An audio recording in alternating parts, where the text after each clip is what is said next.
오늘 하나님이 우리 모두에게 주시는 말씀은 요한복음 5장 39절 또 누가복음 24장 말씀입니다. 천천히 함께 읽어보도록 하겠습니다. 너희가 성경에서 영생을 얻는 줄 생각하고 성경을 연구하거니와 이 성경이 곧 내게 대하여 증언하는 것이니라. 이르시되 미련하고 선지자들이 말한 모든 것을 마음에 더디 믿는 자들이여, 그리스도가 이런 고난을 받고 자기의 영광에 들어가야 할 것이 아니냐 하시고, 이에 모세와 모든 선지자의 글로 시작하여 모든 성경에 쓴 바 자기에 관한 것을 자세히 설명하시니라. 그들이 서로 말하되 길에서 우리에게 말씀하시고 우리에게 성경을 풀어주실 때 우리 속에서 마음이 뜨겁지 아니하더냐 하고. 아멘. 지난주에 성경 통독을 하니까 제가 우리 성도들 만날 때마다 이렇게 묻고 싶어졌어요. 어땠냐고. 처음 성경 읽기를 하신 분들도 있을 테니까 궁금한 것도 있고 또 어려운 것도 있고 막 그러겠죠. 그런데 조금 전에 인사를 할 때 우리 권사님 한 분이 목사님 성경 읽게 해주셔서 너무 감사하다고, 매일매일 읽으니까 성경이 이렇게 재밌는 줄 몰랐다고. 물론 모두가 그렇게 생각하시는 것은 아닐 수 있겠지만 분명히 우리가 잘 인내하면서 말씀을 읽고 또 읽고 시간이 지날수록 우리가 말씀을 이해하는 폭도 넓어지고 말씀 때문에 누리는 기쁨도 커지고 그 말씀이 우리의 신앙의 신세계를 열어줄 줄 믿습니다. 저는요, 우리가 지금 구약을 읽고 있으니까 구약의 중심 메시지가 무엇인가는 우리가 알고 있어야 된다고 생각을 합니다. 신약의 중심 메시지는 분명히 예수 그리스도죠. 그런데 구약의 중심 메시지도 예수 그리스도라는 사실입니다. 그래서 우리는 구약을 읽을 때 예수를 만나야 합니다. 예수가 읽혀져야 합니다. 우리가 지금 하고 있는 성경 통독의 다른 이름이 리딩 지저스예요. 예수 읽기라는 말입니다. 성경을 읽으면서 그 속의 중심 메시지가 예수 그리스도라는 것을 우리가 계속 확인할 수 있어야 한다는 거죠. 이 말은 구약에 정통한 어떤 학자가 한 말이 아니에요. 구약의 중심 메시지가 예수 그리스도라는 것은 예수님이 직접 하신 말씀입니다. 요한복음 5장 39절 한 번 더 읽어보도록 하겠습니다. 너희가 성경에서 영생을 얻는 줄 생각하고 성경을 연구하거니와 이 성경이 곧 내게 대하여 증언하는 것이니라. 예수님이 하신 말씀이에요. 여기서 말하는 성경은 구약 성경이겠죠.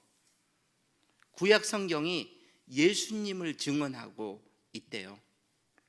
왜 이런 말씀을 하시냐면요, 지금 예수님이 말씀하시는 대상인 유대인들은 구약 성경을 열심히 연구하는데 리딩 지저스를 못하고 있는 거예요. 그래서 이 구약 성경을 통해서 나를 발견해야 되는데 이렇게 예수님이 탄식을 하고 계시는 것입니다. 그래서 여러분 성경을 읽어 가시면서 정말로 창세기에 예수님이 이렇게 계시는구나 여러분이 느낄 수 있도록 제가 한번 창세기에서 예수님을 어떻게 읽을 것인가를 나누고 싶은 거죠.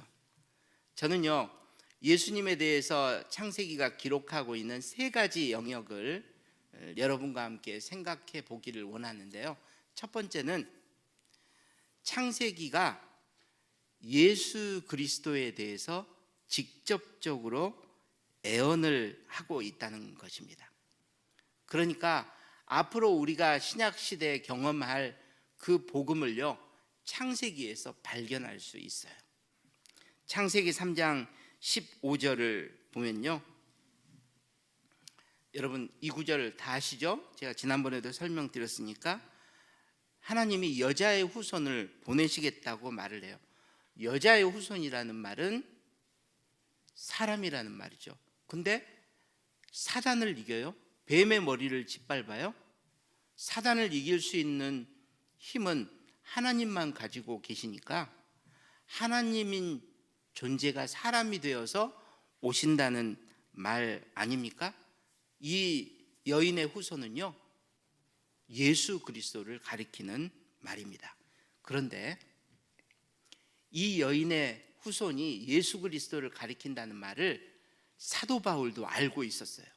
그래서 갈라디아서 4장 4절을 보면 때가 참에 하나님이 그 아들을 보내사 그 다음 뭐라고 되어 있어요?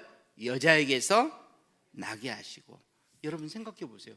왜 여자에게서 나셨다고 표현하고 있는가? 그냥 마리아에게서 나시고 또 요셉에게서 나시고 이렇게도 표현할 수 있는데 왜 여자에게서 나셨다고 했을까? 사도 바울은요, 지금 창세기 3장 15절에 여인의 후손을 염두에 두고 있는 거예요. 그래서 갈라디아서를 읽고 있는 성도들에게 창세기에서 말씀하셨던 그 여인의 후손이 바로 너희에게 지금 말하고 있는 예수 그리스도야, 이렇게 설명을 하고 있는 거죠. 이와 함께 창세기 3장 21절의 말씀도 예수 그리스도에 대한 애언입니다. 하나님이요, 아담과 하와에게 무화과 나무 잎 대신에 가죽옷을 지어 입히시잖아요. 여러분, 가죽옷을 지어 입히려면요, 어떤 짐승 하나를 죽여야 돼요. 그래야 가죽을 사용할 수 있잖아요. 그러면 이 짐승은 죽어야 될 이유가 있는 짐승이에요? 아니에요? 아무 잘못도 없는데 가죽옷, 아담의 부끄러운 부분을 덮어주기 위해서 희생되는 동물인 것입니다. 그렇다면 이 동물은요, 어떤 동물일 가능성이 가장 높겠어요?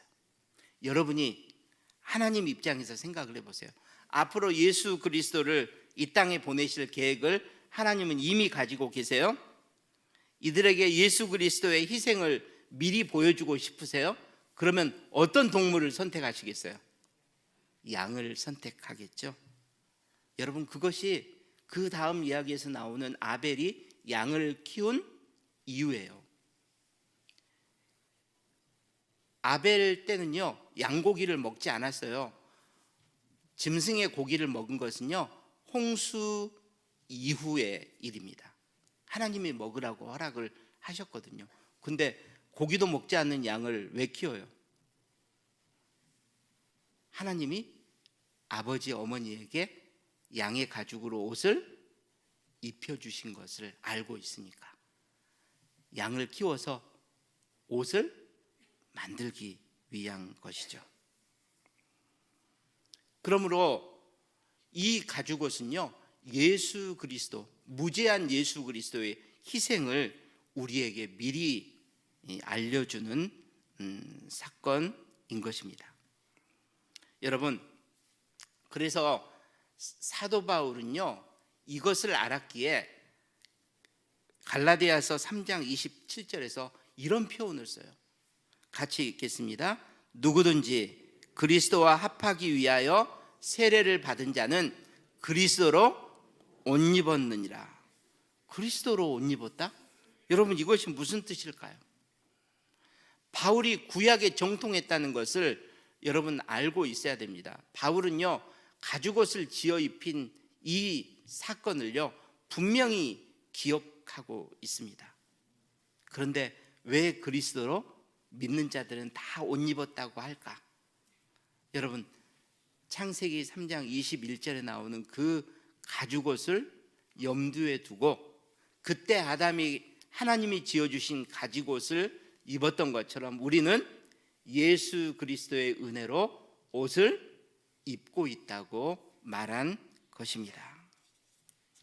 여러분, 그래서요, 저는 이 창세기 3장 15절에 여인의 후손, 그리고 21절의 가죽옷, 이 두 가지를 합해서 최초의 복음이라고 믿고 있습니다.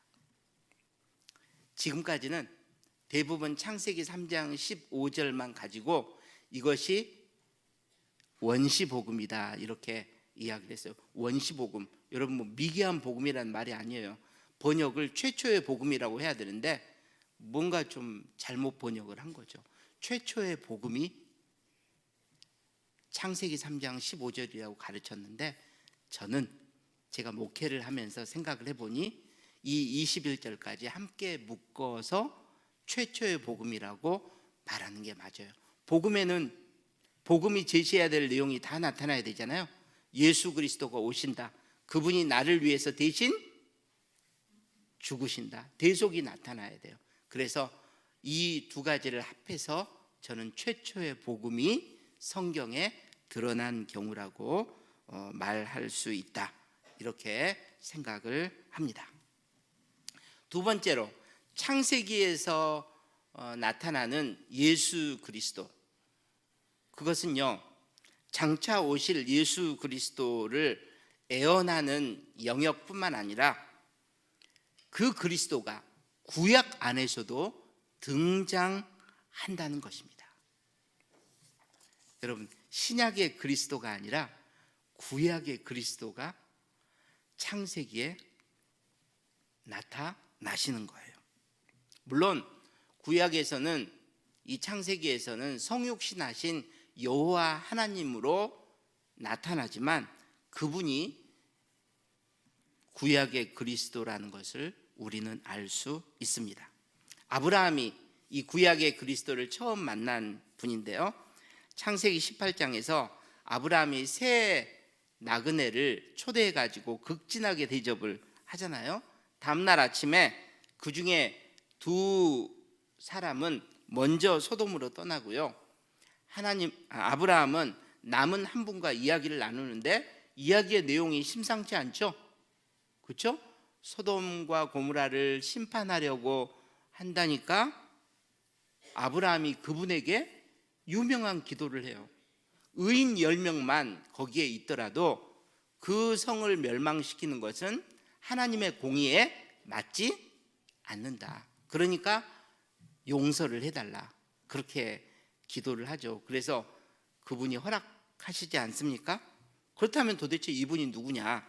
18장 33절에서 그분이 누구인지가 분명히 밝혀지죠.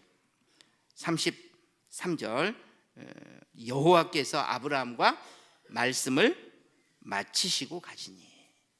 여러분, 여호와 하나님을 아브라함이 만난 것입니다. 아, 여호와 하나님이 인간의 모습으로 오신 거구나 알 수 있죠.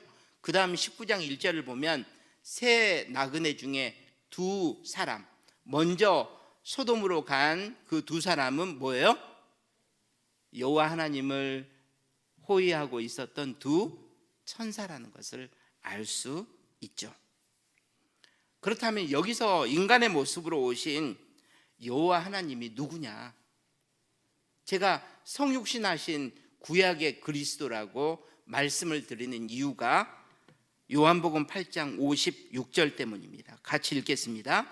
너희 조상 아브라함은 나의 때 볼 것을 즐거워하고 보고 기뻐하였느냐. 아브라함이 예수님을 봤대요. 여러분, 아브라함이 언제 봤어요?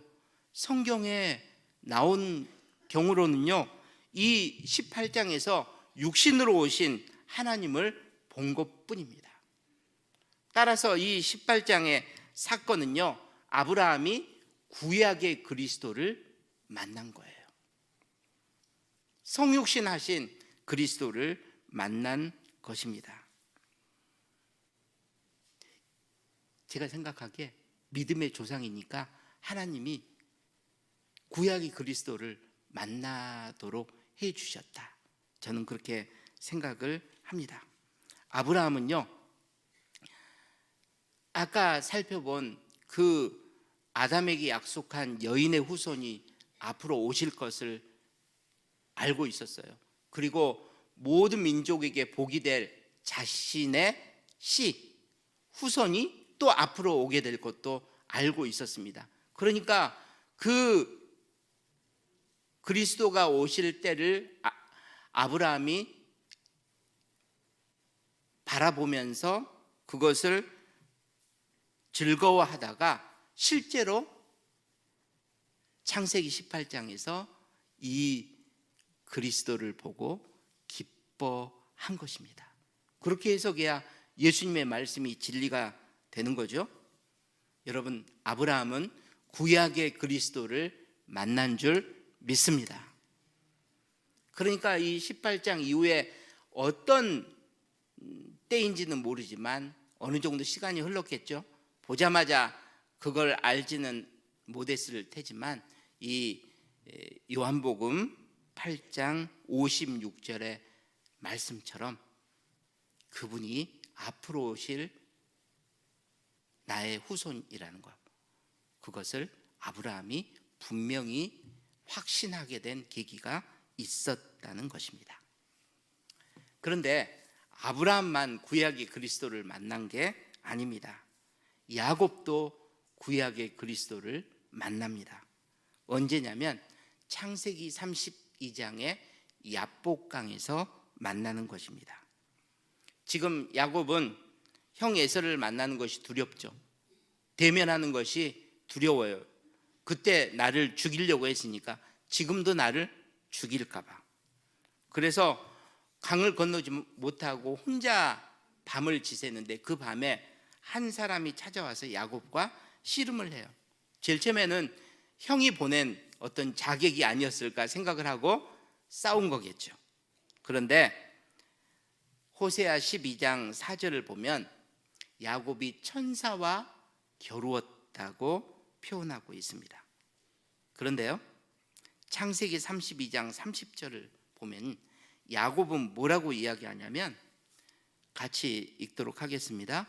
그러므로 야곱이 그곳 이름을 브니엘이라 하였으니 그가 이르기를 내가 하나님과 대면하여 보았으나 내 생명이 보존되었다 함이더라. 야곱은요, 자기는 하나님을 만났다고 말을 하고 있어요. 하나님과 대면했다고 이야기를 하고 있습니다. 아니, 왜 천사라고 했다가 하나님이라고 했다가 그러냐? 여러분, 구약의 계시는요, 점진적으로 계속 분명해져서 나중에 예수 그리스도에 의해 절정에 이르는 그런 과정을 가지고 있습니다. 그래서 제일 처음에는요, 천사와 하나님이라는 것이 명확하게 구분이 안 되는 측면이죠. 하지만 야곱은 하나님을 대면한 것입니다. 이 대면이 굉장히 중요했던 게, 보세요. 조금 전에 제가 야곱은 형을 대면하는 것이 두려웠다고 했죠. 죽을까 봐. 근데 지금 하나님을 대면해 가지고 자기가 살았어요. 하나님을 대면해서 어느 누구도 살 수가 없는데 살아난 것은 앞으로 형을 만나는데 굉장한 평안을 주는 거예요. 왜? 하나님을 대면했는도 살았다면 형을 대면해도 하나님이 나를 뭐 하실 것이다? 살려주실 것이다. 여러분, 이해되죠?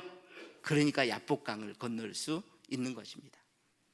그런데 여기서는 그게 중요한 게 아니라 야곱이 구약의 그리스도를 만난 것입니다. 여러분, 예수 그리스도가 하시는 일이 뭡니까? 우리를 심판하시고 구원하시는 일입니다.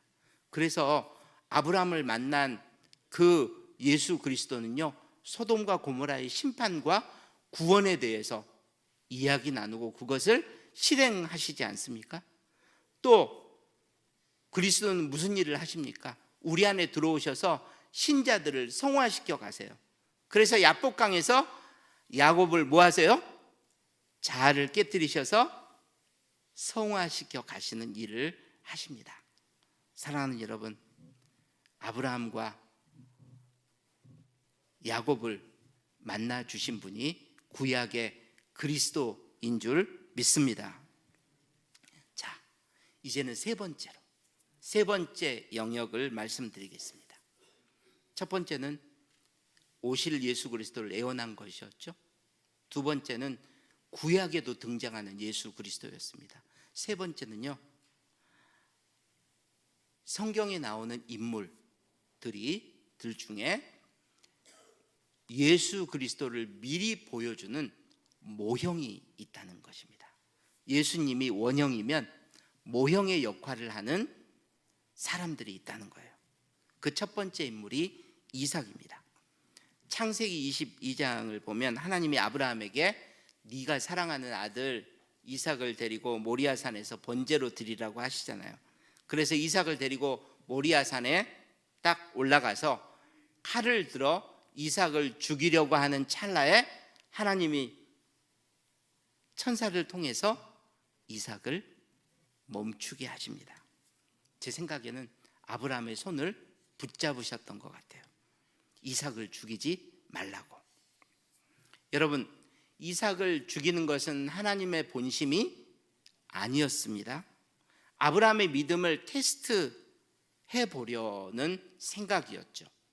하지만 하나님은 이것보다 더 중요한 계획을 가지고 계셨습니다. 성경 전체를 보면 그것은 뭐냐면 아브라함이 자기 아들을 아끼지 아니하고 하나님께 드린 것처럼 장차 하나님 아버지께서 아들인 예수 그리스도를 우리를 위하여 아낌없이 내어주실 것을요 미리 보여주시려고 하신 거예요. 그러니까 모리아산에서 우리가 주목하게 되는 것은 아브라함의 놀라운 자기 희생이지만 그것만 보면 안 되고 그것을 통해서 하나님은요 하나님 아버지께서 장차 예수 그리스도를 보내셔서 행하실 자기 희생을 미리 보여주시려고 하셨다는 것입니다. 여러분, 이걸요 사도 바울이 알고 있었어요. 아까 말씀드린 것처럼 사도 바울은 구약에 정통했다고 말씀을 드렸잖아요. 성경을 보도록 하죠. 창세기 22장 12절에 보면요 아브라함에 대해서 어떻게 표현하고 있냐면 아브라함이 자기 아들을 뭐하지 않았다고요? 아끼지 않았다고요. 이게 두 번 나와요. 그런데 사도 바울은 로마서 8장 32절에서 또 이런 표현을 써요. 하나님이 자기 아들을 아끼지 아니하셨다. 여러분, 이런 표현의 일치는요 우연일까요? 우연이 아닐까요? 우연인 것처럼 저도 생각을 했어요. 어쩌다가 이런 표현이 맞을까 봐. 그런데 원어를 따져보니까 그렇지 않아요. 자, 창세기 22장 12절 이 아끼다라는 동사는 히브리어 동사지만 이 구약 성경을 헬라어 성경으로 최초로 바꾼 그 번역 성경이 있어요. 70인경이라고. 그 70인경에서는 이 단어의 헬라어가 뭐로 나오냐면요 저기 써진 페이도마이라는 동사를 쓰고 있어요. 그런데 신약은 헬라어로 똑같이 쓰여졌죠.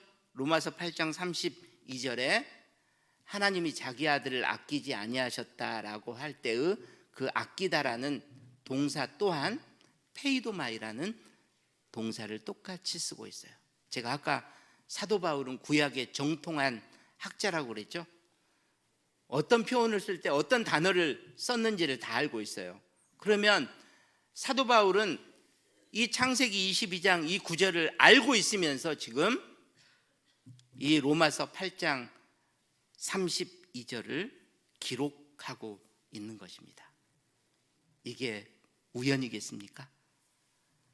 바울은요, 의도적으로 그 표현을 가져다 쓰고 있는 거예요.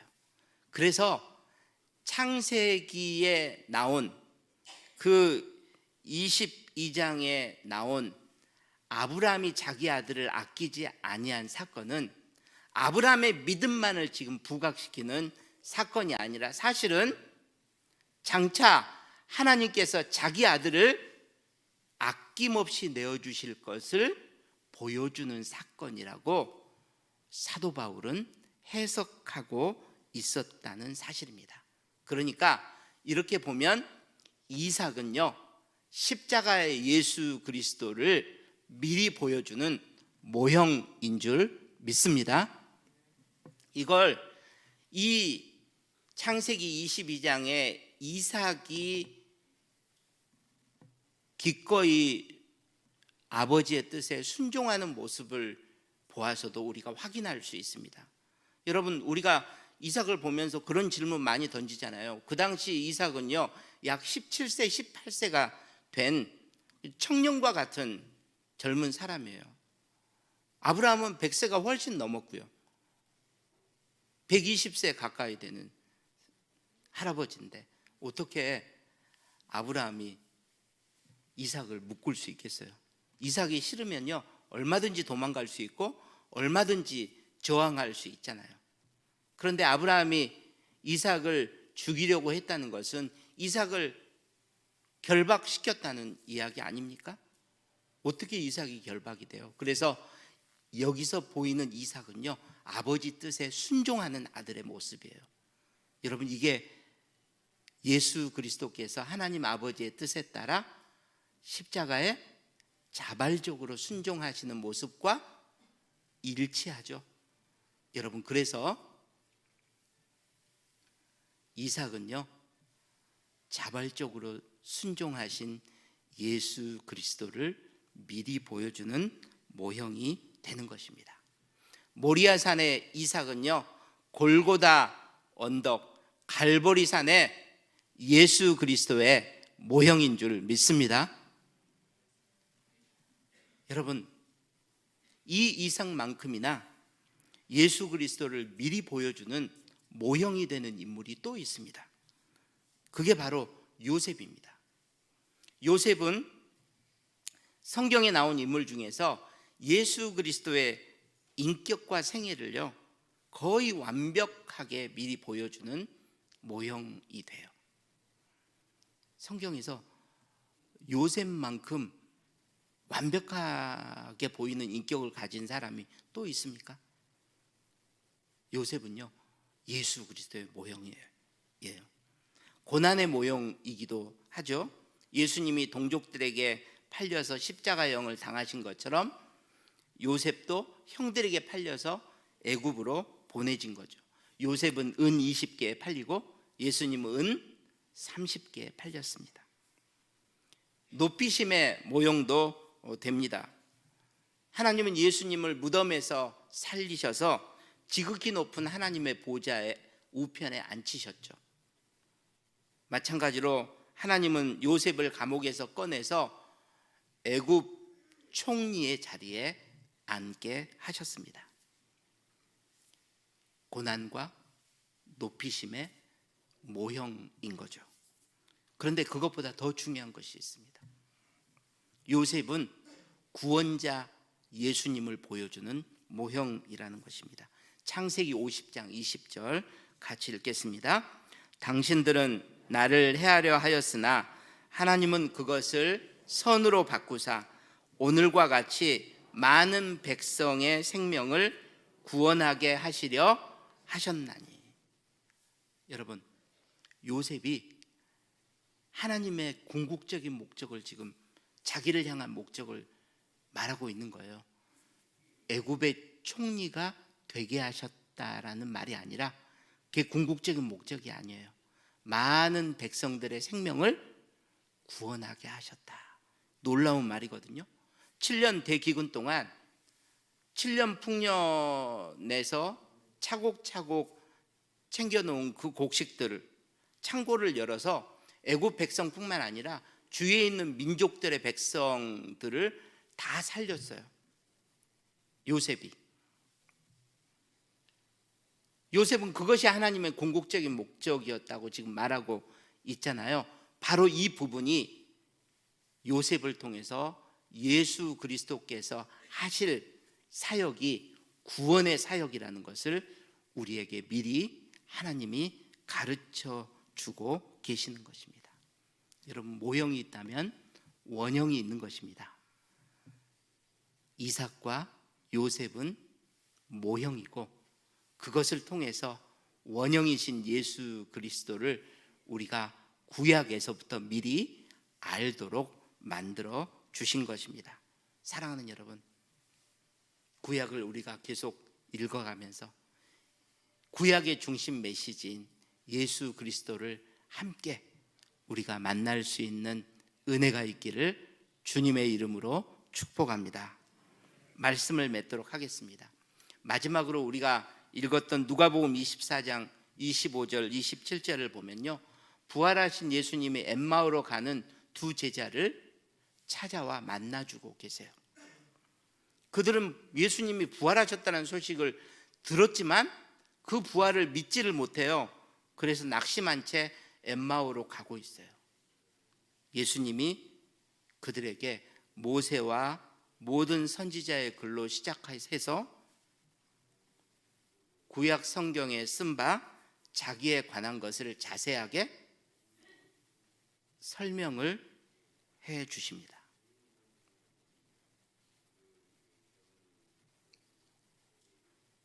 무슨 말일까요? 여러분, 그들이 왜 부활을 믿지 못했을까요? 구약 성경을 그들은 너무나 잘 알고 있었지만 구약 속의 중심 메시지가 예수 그리스도의 고난과 부활이라는 것을요 알지 못했던 거예요. 그래서 예수님이 그들에게 자세하게 설명을 해 주신 것입니다. 여러분, 그래서 그들이 그 설명을 듣고 나서 32절에 뭐라고 고백하죠? 같이 읽겠습니다. 우리에게 성경을 풀어주실 때 우리 속에서 마음이 뜨겁지 아니하더냐. 사랑하는 여러분, 분명히 우리 예수님께서 우리 모두에게 말씀을 읽는 가운데 찾아오셔서 우리에게 예수님에 관한 그 성경의 말씀을요 자세하게 설명을 해 주시는 올 한 해가 되기를 주님의 이름으로 축복합니다. 그것이 깨달아졌을 때 이 엠마오로 가던 두 제자의 고백처럼 우리의 마음이 뜨겁지 아니하더냐, 우리의 심령에 큰 부흥의 은혜가 있기를 주님의 이름으로 축복합니다. 기도하겠습니다. 하나님, 우리 사랑하는 성도들과 창세기에서 예수 그리스도를 읽었습니다. 여인의 후손 예수 그리스도를 가리키는 것이고 가죽옷은 그분의 십자가를 가리키는 것이라는 것을 알게 되었습니다. 아브라함과 야곱에게 찾아오신 그 구약의 하나님이 구약의 성육신 하신 그리스도라는 것도 알게 되었습니다. 이삭이 예수 그리스도의 십자가의 모형이 되고 요셉은 구원자 예수 그리스도의 모형이 된다는 것도 알게 되었습니다. 주여, 이제 한 주 성경 통독이 시작되었는데 앞으로 우리 사랑하는 성도들과 말씀을 읽고 읽는 가운데 우리 안에 예수 그리스도의 복음이 더 선명해질 수 있도록 주여 은혜 내려 주시옵소서. 예수님 이름으로 기도하옵나이다. 아멘. 가슴에 손을 얹고 하나님 앞에 기도하도록 하겠습니다. 연약한 부분에 손을 얹고 또 새해의 결단과 소원을 가지고 우리 하나님 앞에 기도하도록 하겠습니다. 하나님, 진리의 말씀을 우리가 올 한 해 읽어가면서 진리의 하나님을 꼭 만나게 하여 주시옵소서.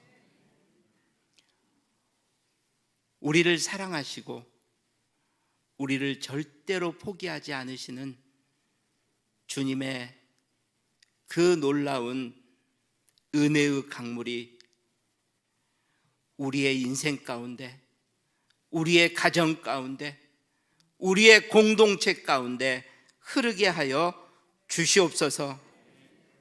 주님, 우리의 모든 우상들을 태우실 성령의 불이 말씀을 읽는 가운데 우리 모두에게 임하게 하여 주시옵소서. 우리 밖에 있는 하나님의 나라가 아니라 우리가 하나님의 나라가 되는 놀라운 역사가 일어나게 하여 주시옵소서. 우리 사랑하는 성도들, 분명히 매일매일 성경을 읽는다는 것이 어렵고 힘든 일이지만 우리에게 주어진 책임 관계 속에서 정말로 다른 사람들이 보고 있기 때문이 아니라, 다른 사람들에게 보여주기 위해서가 아니라, 내가 하나님과 함께한 그 약속을 공동체 안에서 함께 지켜내는 기쁨과 보람을 매일매일 허락하여 주시옵소서. 아버지여, 이 시간 우리 사랑하는 성도들의 모든 연약함을 주님 앞에 고백하오니, 아버지여, 우리를 치료하시고 우리를 온전케 하시며 우리를 싸매시고 우리를 고쳐 주시옵소서. 모든 인생의 어려움들, 우리의 삶을 옥죄이는 모든 흉악의 결박이 올 한 해 예수 그리스도의 이름으로 끊어지게 하여 주시옵소서. 우리의 삶 가운데 정말로 하나님이 베풀어 주시는 은혜가 정말로 우리를 일으키시는 살아있는 하나님의 능력이 되게 하여 주시옵소서. 우리 사랑하는 성도들, 올 한 해 정말로 굽어진 것이 펴지며 높아진 것이 낮아지고 우묵패였던 것이 다시 메꿔져서 하나님이 우리의 인생의 모든 길을 시온의 대로로 만들어 주시옵소서. 주님이 우리 사랑하는 어르신들 한 분 한 분 주님이 꼭 기억하시고 주님이 걸음걸음마다 동행하시며 새 힘을 공급하여 주셔서 날마다 새롭게 하여 주시옵소서. 주님, 뇌경색으로 입원해 계신 분이 두 분이나 계십니다. 우리 남자 집사님, 권사님의 귀한 장남이 뇌경색으로 지금 쓰러져 재활 중에 있습니다. 아버지여, 그를 일으켜 세우시고 모든 마비가 풀리게 하여 주시옵소서. 우리 교회 집사님이 갑자기 뇌경색이 오셔서 지금 왼쪽 오른쪽 모든 것이 마비가 되었습니다. 하나님, 골든타임도 지나서 수술도 할 수 없고 약물 치료도 어렵다는 의사의 진단이 나왔지만 하나님은 우리를 고치시고 치료하실 수 있는 전능하신 여호와 라파이시오니, 아버지여, 그 아들을 긍휼히 여기시사 주님이 살 길을 허락하여 주시옵소서. 몸의 모든 굳어진 부분이 예수의 이름으로 다시 풀리게 하여 주시옵소서. 하나님, 이 시간 주님 앞에 드려진 예물 주님이 꼭 기억해 주시기를 원하옵고 예수님 이름으로 기도하옵나이다. 아멘. 이제는 우리 주 예수 그리스도의 은혜와 우리 하나님 아버지의 극진하신 사랑하심과 성령님의 감동 감화 충만 교통 역사하심이 오늘 다시 한번 말씀 속에서 예수 그리스도를 읽고 예수 그리스도를 만나겠다 거룩한 결단을 하고 가는 우리 모든 성도들 머리머리 위에, 우리 북문의 모든 선교사님들 가정과 사역 위에, 온 세상 흩어져 있는 북문의 모든 지체들 머리머리 위에 이제부터 영원까지 함께 있을 지어다. 아멘.